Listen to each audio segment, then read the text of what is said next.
Bom dia, cinéfilos! Estamos aqui no mais novo episódio do podcast Ponto Cego.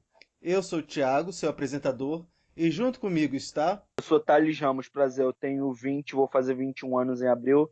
Não que isso importe muito, né? Mas eu sou um cara que adora cinema, coisa e tal, vê de tudo de cinema. Vê de clássicos filmes europeus, não só os americanos, né? Asiáticos, latino-americanos, até africanos, se duvidar. Eu tenho conhecimento vasto, apesar de não ter visto tantos filmes como o do Thiagão aqui. Eu estudei na Escola de Cinema Darcy Ribeiro e sou formado em roteiro. A gente estudou junto com uma oficina que a gente fez um mês de crítica de cinema, foi bem legal. Diz aí, Thales, você viu algum filme bacana essa semana para indicar para os nossos ouvintes? Bom, para os nossos ouvintes, né? Se os nossos ouvintes, o público é de cinema, então eu não sei o que indicar, mas eu vou indicar uns dois que eu acho bem bacana, assim, para quem ainda não viu. Harakiri, do Yonebayashi, né? Eu acho que é o nome do cara, esqueci. Me corrijam se eu estiver errado. Que é um filme asiático excelente, mas enfim, de samurai, etc. E Monty Python em Busca do Cálice Sagrado, que é uma ótima comédia inglesa. Uma sátira do Cavaleiros da Távola Redonda. São dos mais recentes. Eu não vi Araquiri, vou botar aqui na minha listinha para ver, vou ver o quanto antes, porque eu tô numa fase meio nipônica. Em Busca do Cálice Sagrado é excelente, eu lembro que eu vi na TV, há muito tempo atrás. É uma ótima comédia, sabe? O final daquela comédia é fenomenal. Tu vê que os cavaleiros da Távola Redonda vão morrendo assim de uma maneira muito bizarra. Eles matam um coelho com a granada. Desculpa o spoiler aí, mas cara, é muito bom, é muito bom. Nossa, é genial. O grupo do Monty Python realmente fez um bom trabalho nesse filme. Conta pra gente qual que é o tema da nossa semana. Bom, o tema da nossa semana é sobre Castelo no Céu, né? A gente vai começar sobre Castelo no Céu, que foi um filme que eu indiquei pro Thiago, ele me indicou Páprica pra ver, né? Então vai ser um tema meio mais ou menos anime, mas sem deixar de falar de cinema também, porque esses filmes também são cinema e de alto nível da animação, coisa e tal, né? Então a gente vai falar primeiro sobre Castelo no Céu e depois Páprica, que são dois excelentes filmes que eu amo de paixão. Sim, mas vamos falar um pouquinho de anime. Eu não conheço muito. Você conhece, você sabe assim, a história do anime? Bom, se eu sei a história do anime, eu sei mais ou menos. O que eu posso explicar é o seguinte. Pelo que eu soube, né? Não sei se a informação é verídica, me corrijam se eu estiver errado. Pesquisem aí, mas anime, né? Que é a animação japonesa, o termo, mas que no Japão quer dizer qualquer tipo de animação, o termo veio até do francês, coisa e tal, ele surgiu depois que eles ficaram sem muitos atores para fazer filmes e séries japonesas, né? Por causa das duas bombas atômicas no Japão. Eles começaram a desenhar coisa e tal, a fazer animação, quadrinhos, etc. Que são os mangás, etc., e que a maioria dos mangás tem adaptação em anime e coisa e tal. Então, o que acontece? Sobre o anime, ele surgiu mais ou menos nessa época, né? Um dos grandes responsáveis por popularizar o anime no ocidente foi o Osamu Tezuka, um grande quadrinista mangaka. Ele foi autor de Astro Boy e de uns outros mangás aí famosos que eu sei dessa cultura, né? Convivendo no tempo da cultura do anime.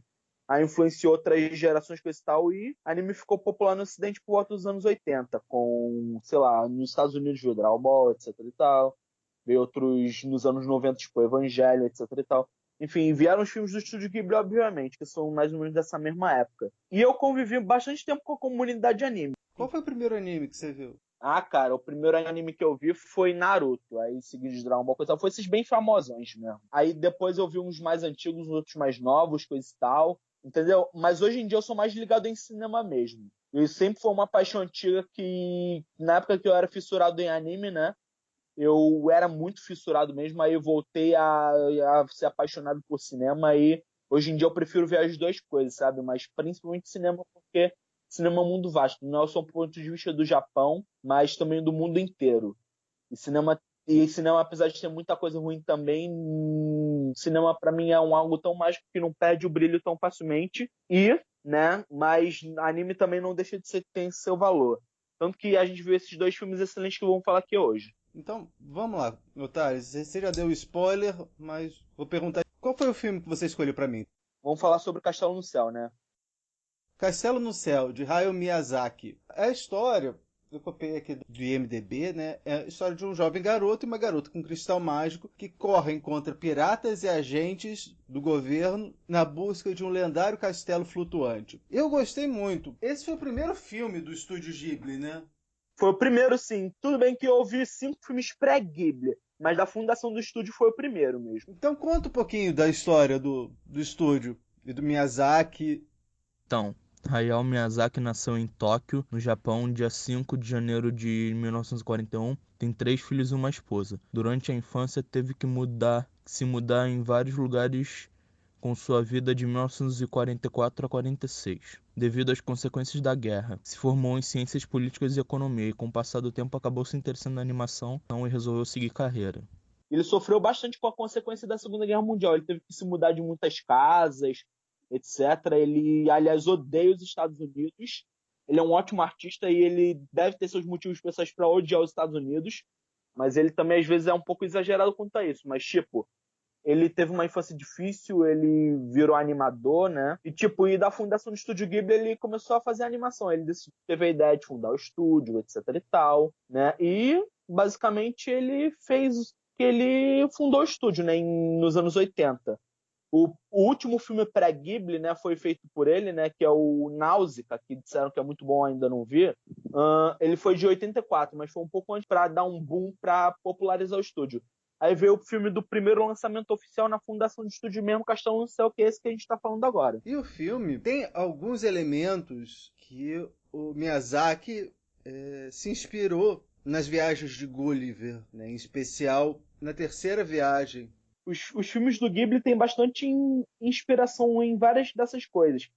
Se duvidar, até elementos bem ocidentais ou outros orientais, mas enfim. O castelo, que é aquela puta, é o nome de uma cidade que aparece na terceira viagem de Gulliver e é uma cidade flutuante. E é dessa cidade que o rei controla uma outra cidade que é o Balninarbe. É curioso que tanto o Castelo no Céu, quanto o livro, quanto o Laputa na viagem de Gulliver, quando foi para Espanha, por motivos óbvios, mudaram para Lapunto.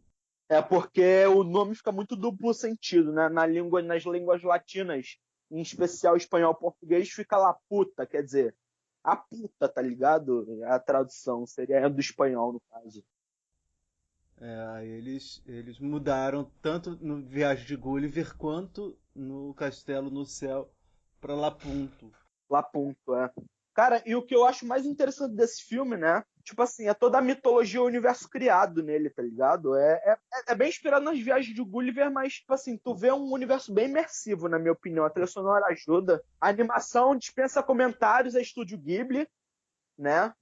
Sabe, a animação do Estúdio Ghibli é sempre excelente, muito bem fluida, mesmo tudo sendo feito à mão, ainda mais nessa época. O Miyazaki assim, veio com tudo com esse longa inaugural deles, ele veio com tudo. A animação, a trilha sonora, até mesmo a dublagem dos atores, é tudo excelente. O filme não tem dublagem em português, hein? Mas a voz original é excelente. A história é interessante, né? É uma história que remete àquelas cidades, aqueles impérios perdidos. Ela mistura um pouco de ação, aventura, mitologia, com temas de várias camadas, como conspiração do governo, civilizações extintas, poder nas mãos erradas, né?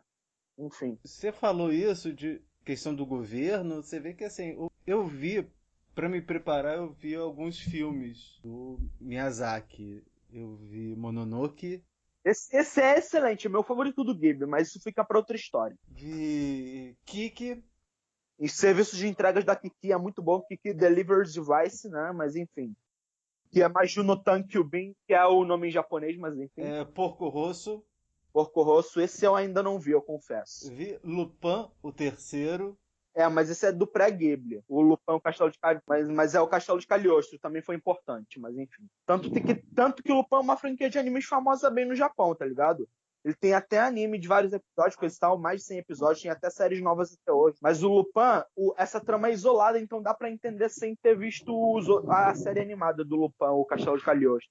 E eu achei interessante que tem alguns elementos no Castelo de Cagliostro parecidos com aquilo que ele depois veio abordar no Castelo no Céu. Não apenas a questão de duas famílias reais, descendentes do rei de Laputa, deu origem às duas famílias, né, da mocinha e do vilão. Você tem isso no Cagliostro também. Tu tem isso no Cagliostro também, cara, tá interessante. E eu vou te ajudar um pouco o seguinte, né? A Chita, né, que é a garota, ela é de uma das visões da família real de Laputa. E o Muska, né, que se não me engano, eu só vi pela segunda vez que eu tava revendo uns dias desse, nem pra gravar esse podcast, que ele é o vilão, né, que é de uma outra divisão mais real, por assim dizer, da família de Laputa. E é curioso que a história tem toda uma mitologia, sabe? E é muito legal mesmo. A obra fechada em si mesma, sabe? Tem uns elementos de fantasia muito legais, que até que consegue misturar bem essa coisa de para ser interessante para os adultos e para as crianças também, que gostam de uma fantasia.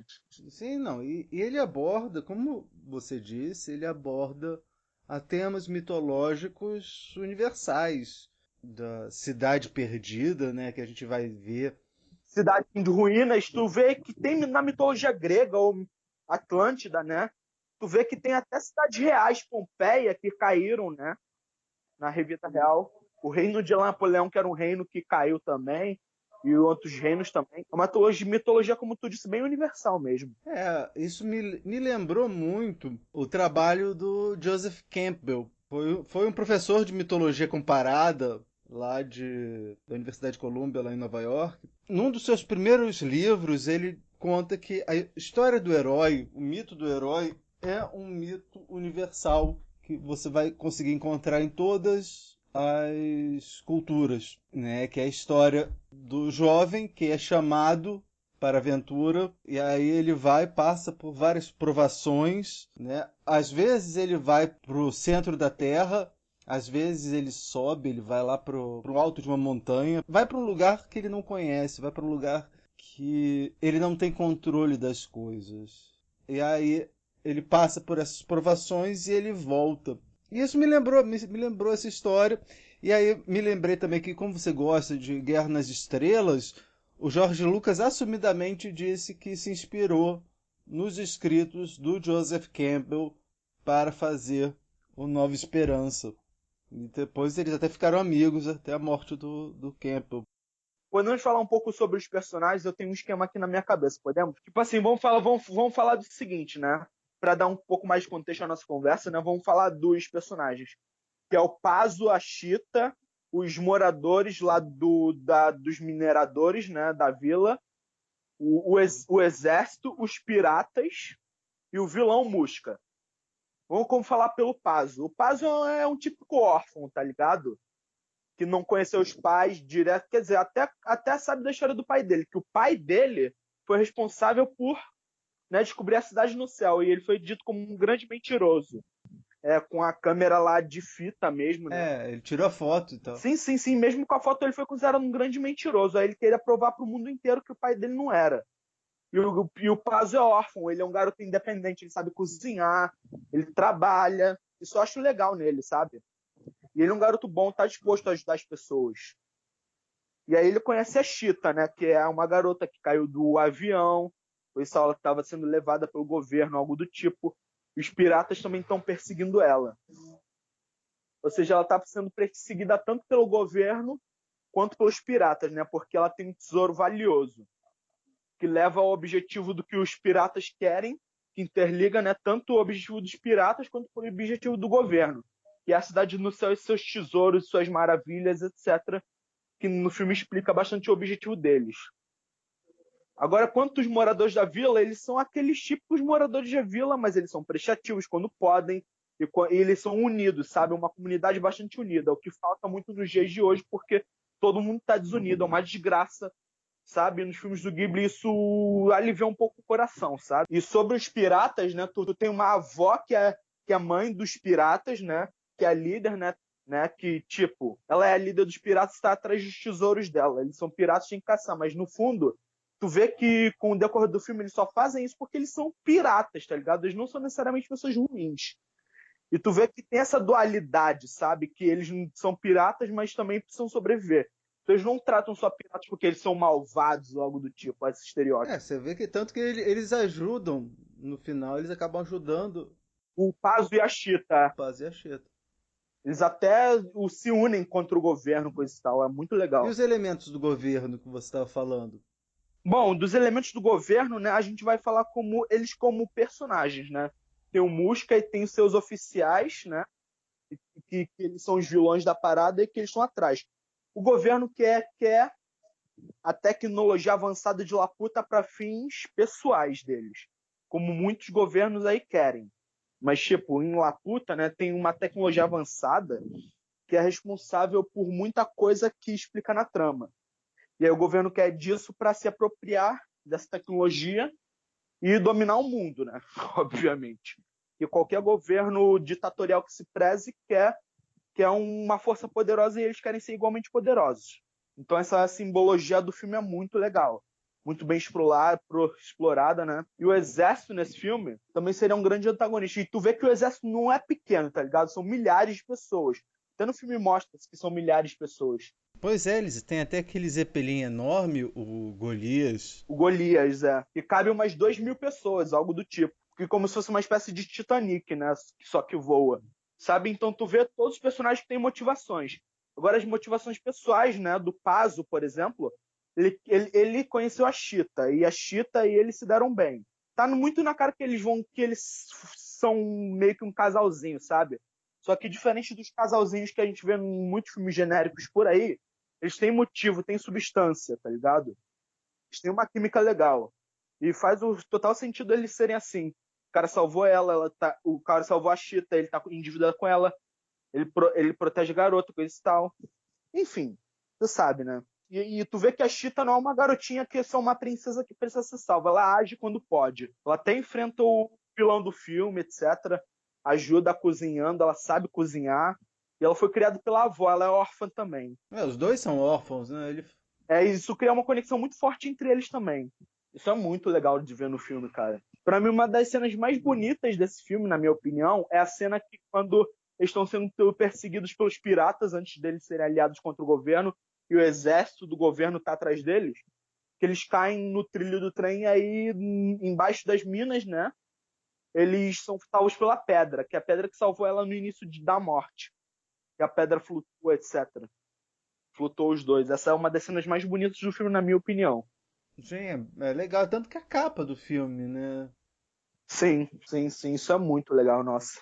E outra coisa que me chama a atenção, a gente falou do Golias, eu lembrei, é o design dos aviões, né? Você vê que, assim, na verdade, você vê todos os filmes do Miyazaki, ele tem uma fascinação por aviões e ele faz uns desenhos lindos. Bastante originais, né? Um dos últimos filmes dele, aquele Vidas ao Vento, que eu também vi, Vidas ao Vento é de 2013, era exatamente sobre isso. Sobre um garoto que queria fazer design de aviões. Eu confesso que eu não vi Vidas ao Vento, mas enfim. Depois eu explico sobre isso.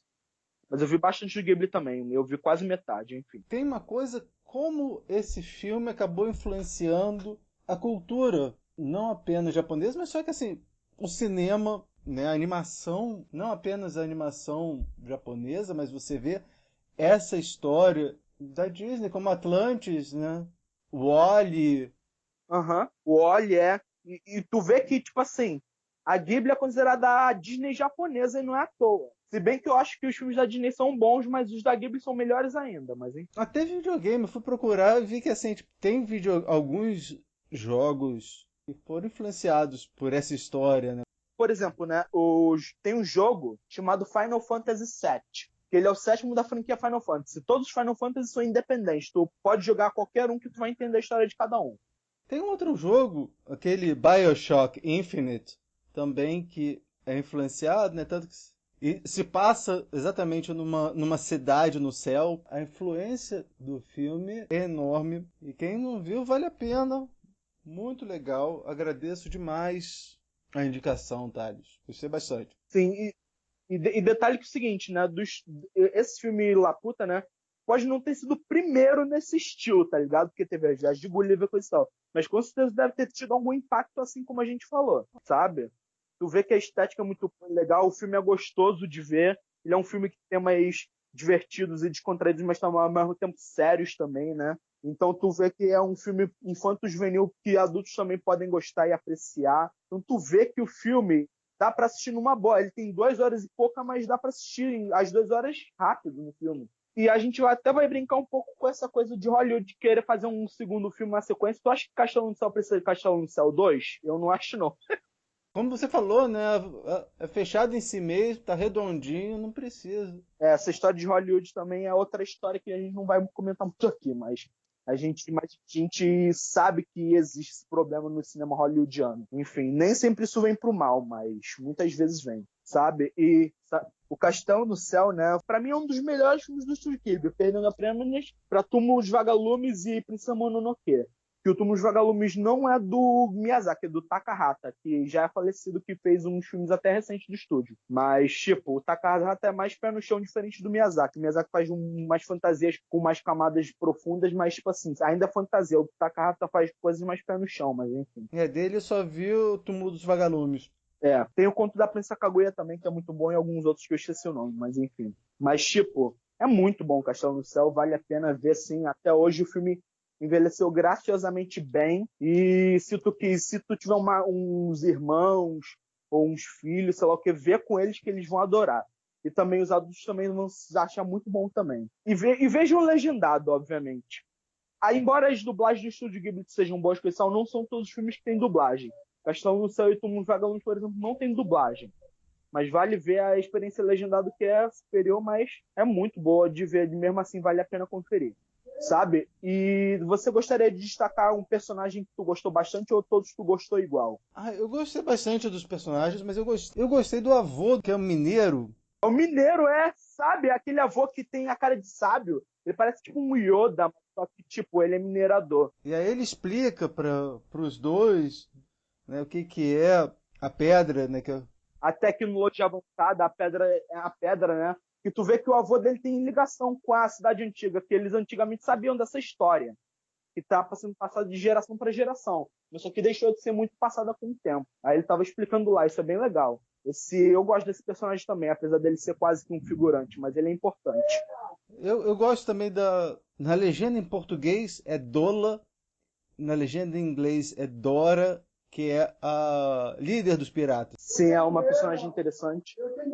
É uma personagem interessante. E uma coisa que eu notei é que quando a Cheetah entra no quarto dela pela primeira vez, você vê um quadro da Dola quando jovem. Ela não menciona, não fala assim, olha como é que eu era quando tinha sua idade. Não, sabe? Tipo, ele tá lá. É uma preocupação que o Miyazaki teve em enfeitar o quarto dela, mas ele não precisou ficar ostentando, falando, né, dando explicações sobre o que era aquilo.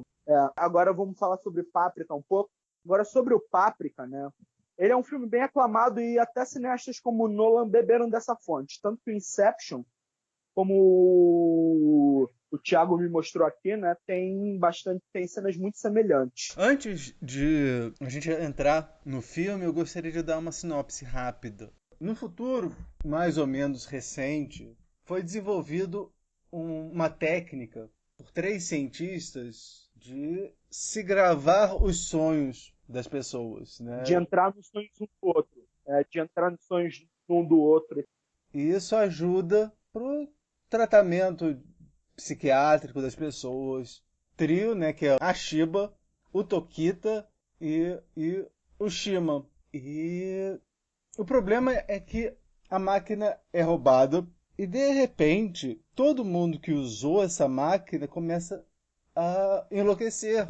E por um momento os sonhos de todas essas pessoas começam a se juntar e começam a transbordar para a realidade. Isso dá aos antagonistas do filme uma força absurda. Eles ficam muito poderosos, sabe? Já que os sonhos se misturam com a realidade, aí não tem limite, tá ligado? De imaginação. A Páprica, esse personagem principal, é a manifestação, né, um dos cientistas nos sonhos. E ela, junto com um detetive, né, o Kotagawa, eles buscam desvendar o que está acontecendo. Sendo quem é o culpado por trás de todos esses acontecimentos. Tem até vítimas no mundo real também sobre isso. É uma história suspense, thriller psicológico, eles começam a afetar eles mesmos também, entendeu? E essa daí é uma diferença, apesar de o Nolan ter sido influenciado por esse filme, não dá para dizer que a origem é cópia do Páprica, porque Páprica é um filme de investigação, é um thriller policial, enquanto A Origem é um filme de assalto, um filme de crime. É de um roubo, um filme mais de ação mesmo, né, no caso. Eu não vi A Origem, mas pelo que tu tá falando deve ser isso mesmo. Aí o que acontece, né? Sobre o Páprica, né? Eu só vi um outro filme do Satoshi Kon, tem vários, o Millennium Actress, que disseram que é muito bom. O Paulo Villaseñor adora. Mas um dos melhores filmes do Satoshi Kon pra mim é o Perfect Blue. Quer dizer, só vi 2 dele, então não dá pra dizer. Mas Perfect Blue é muito bom, ficar em indicação pra mim. E é interessante que é outro filme que as pessoas falam que Hollywood aproveitou alguns Tem elementos. Perfect Blue, tu viu, né, o filme? Vi, pô, foi você que me indicou até. Cisne Negro, do Aronofsky, tem muitas semelhanças, assim como A Origem do Nolan. Tem muitas semelhanças com Páprica. O Cisne Negro do Aronofsky tem muito a ver com Perfect Blue. Uma outra coisa do Páprica é a questão do cinema. Você vê a paixão que o detetive, Kotakawa, tem pelo cinema. Tem pelo cinema, mas só que ele ficou frustrado com uma experiência dele de virar cineasta. Sim, mas você vê que, apesar de ele ter se frustrado porque ele queria ser cineasta, você vê que nos sonhos, onde as repressões, né, elas conseguem sair, conseguem se expressar, no sonho dele há várias referências a filmes. Né? Você tem o Maior Espetáculo da Terra, que é aquela cena do circo, depois vem Tarzan, tem um filme do 007, O Espião que Me Amava. Você tem um romance, que é A Princesa e o Plebeu. Tem uma cena, que eu adoro essa cena, que é uma cena em que ele está explicando para Páprica sobre panorâmica e linha de ação. Qual é a linha de ação da qual aquele palhaço estava falando? Ele estava falando de uma linha imaginária que conecta os assuntos na câmera. Se a câmera cruza essa linha, então o corte é estranho. Por isso tem que ser dessa maneira. E quanto à panorâmica? Essa é uma outra técnica de câmera, onde você narra o ângulo para pegar toda a tela no foco. Então você gostou deles, não é? Dos filmes. Agora os seus sonhos também estão em panorâmica, não estão? Solucionou o mistério do porquê você se matou? Eu nunca pensei em suicídio. Talvez seja uma pessoa muito igual a você. Igual a mim? Pode ser que seja um outro você. Como um outro eu? Essa cena é muito boa mesmo. E você reparou de quem que ele está fantasiado nessa cena? Eu vou te mandar por WhatsApp. É o Kurosawa, essa é a verdade, isso é o Kurosawa. E o vestido de Kurosawa, a Kando, ele tá vestido de Kurosawa, uma referência que pega bem, poucos vão pegar mesmo. O policial, quando está conversando sobre cinema, ele está vestido de Akira Kurosawa, eu acho sensacional. E o Páprica também pode servir, né, como um deleite, né, para os fãs de cinema também, sabe? Tudo bem que Era Uma Vez em Hollywood, por exemplo, fazendo uma pequena associação, também é um deleite para os fãs de cinema. Mas só que Era Uma Vez em Hollywood, para mim, né, é uma referência aos fãs de cinema, mas ele é uma visão mais pessoal do Tarantino, sabe? Ele não é uma visão mais ampla, assim como o Páprica, sabe? Mais filosófica, etc e tal. Mas tipo assim, Era Uma Vez em Hollywood eu ainda acho um filme bacana assim. Claro que eu não acho que é o melhor filme do Tarantino e eu também não achei grande coisa, mas eu achei legal até. Mas voltando aqui pro Páprica, né? Ele é um deleite para quem gosta de cinema e também tem bons temas, né? Sobre sonhos, realidade, como isso pode afetar as pessoas, o psicológico delas, é bem legal. O cinema é sempre mencionado.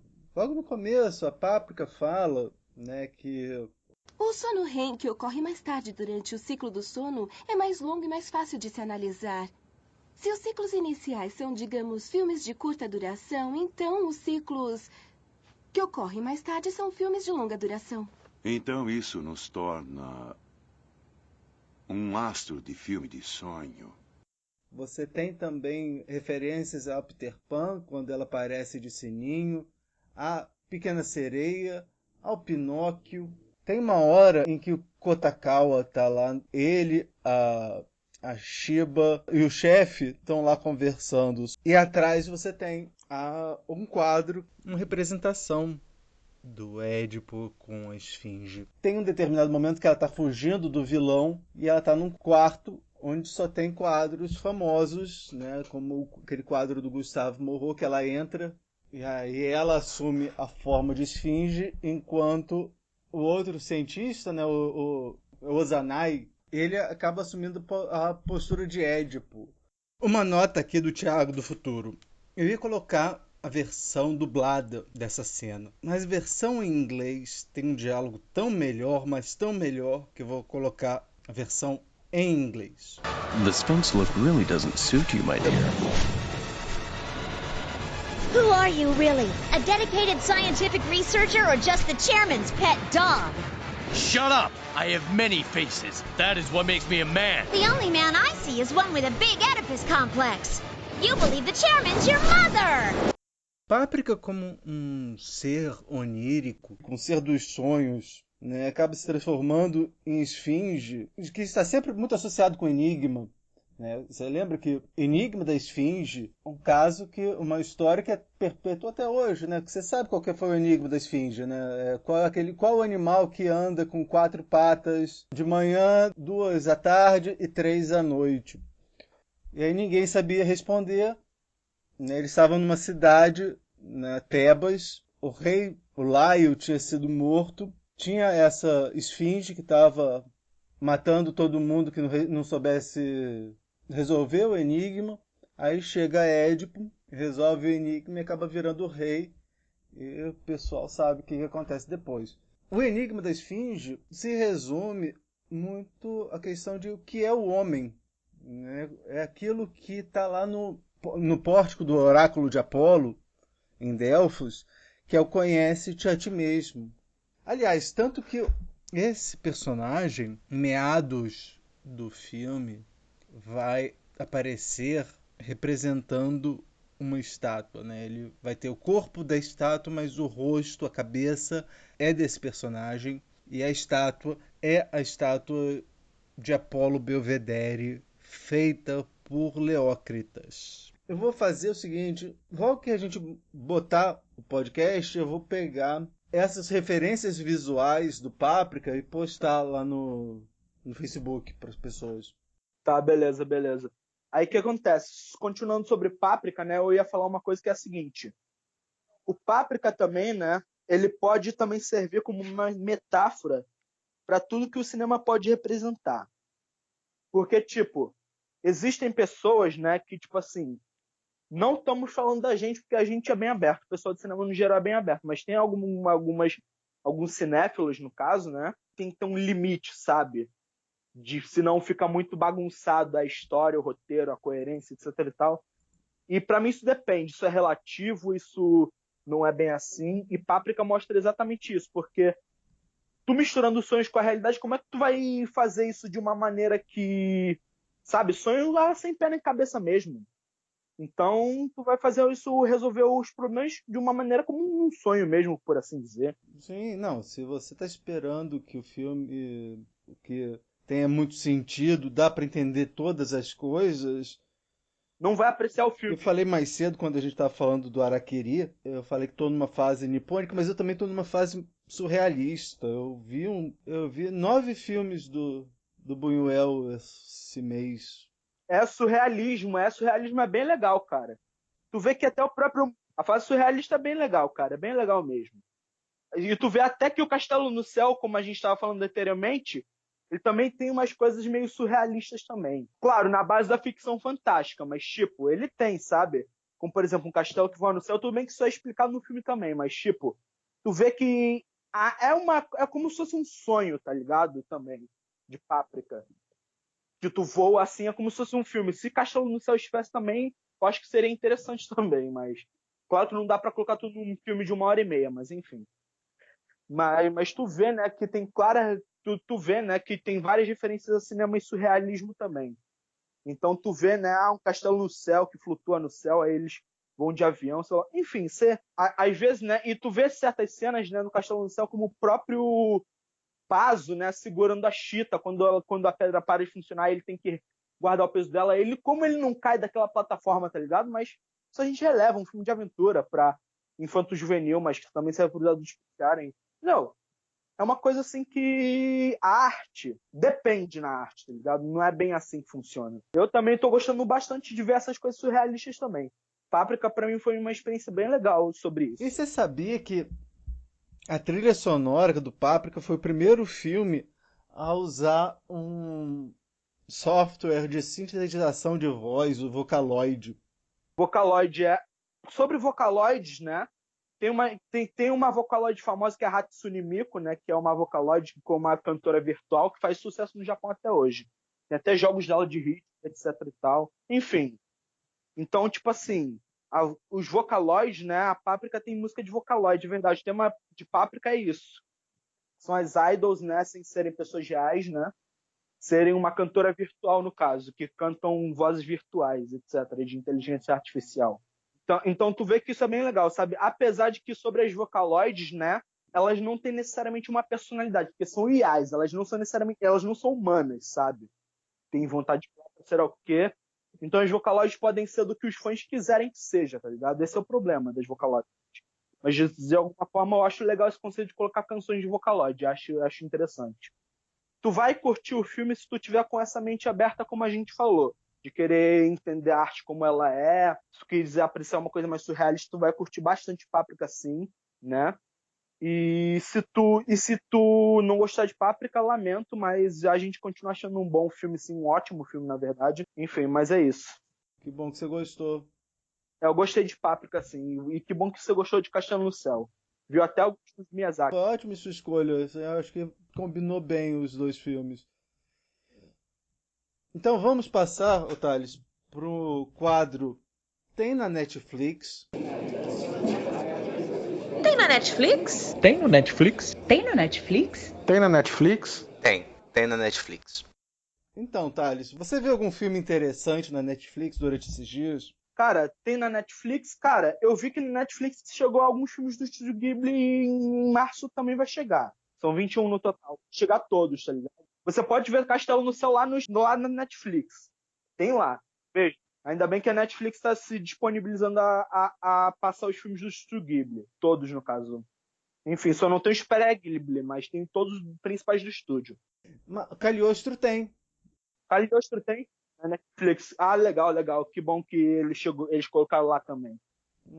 Não, vale a pena, olha. Quem tem Netflix não pode perder essa oportunidade de ver os filmes do Estúdio Ghibli. E outras coisas lá também. Por exemplo, sei lá, a Netflix, não tenho visto tantas coisas interessantes, mas tem lá os filmes do Estúdio Ghibli e disseram que estão os filmes lá interessantes e séries também. Thales, como é que nossos ouvintes podem entrar em contato com você? Bom, vocês podem entrar em contato comigo, né? O meu Facebook, né? Tem o Twitter também, se quiser me segue lá, pode vir no Facebook com esse tal. Eu infelizmente ainda não tenho Instagram. Mas eu posso criar um Instagram e depois vocês vêm lá comigo. E no Messenger também, se vocês quiserem conversar. Então, olha, você também pode mandar um e-mail para nós em podcast.cego@gmail.com. Pode visitar nossa página no Facebook, podcast.cego. Não se esqueçam de mandar críticas, sugestões, elogios e compartilhar com todo mundo, né? Porque quando se trata de cinema, todo mundo tem um ponto cego. Daqui da Rua Pareto, eu sou o Thiago. E eu sou o Thales. E este foi o podcast.cego. Valeu, galera. Tchau, tchau. Como estão seus sonhos?